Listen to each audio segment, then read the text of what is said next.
So, when we finally meet Chakotay in the second season of Star Trek Prodigy, he's very angry, he's very bitter, and he certainly isn't the Chakotay that most of us remember from Star Trek Voyager.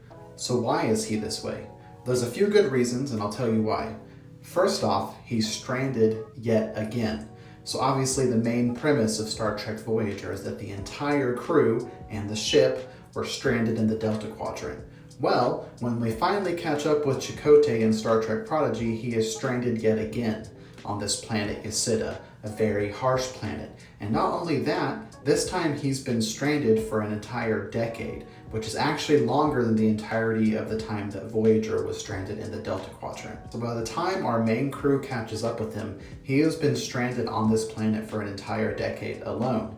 And not just that, he has had to deal with the loss of his entire crew, and specifically the last person to go was his first officer, Adric, and they had a disagreement about whether they could actually get off this planet or not.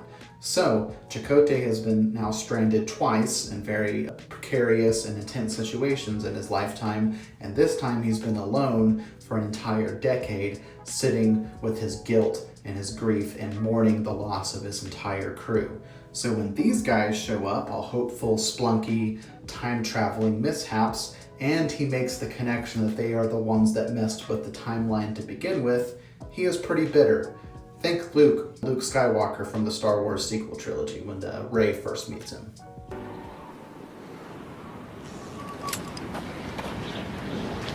So yes, by the time we finally catch up with Chakotay, about midway through the second season of Star Trek Prodigy, even though he has been rescued, technically, he has been, trapped in time. He's now trapped on this planet. He spent a good amount of time trapped in the Delta Quadrant with Star Trek, with the Voyager crew.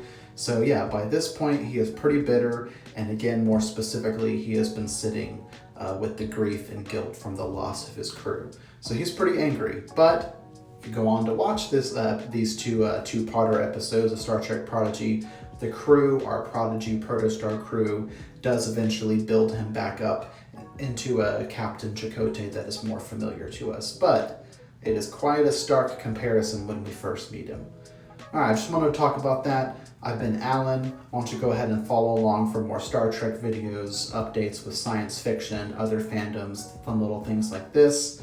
Live long and prosper. I'll catch you on the next one.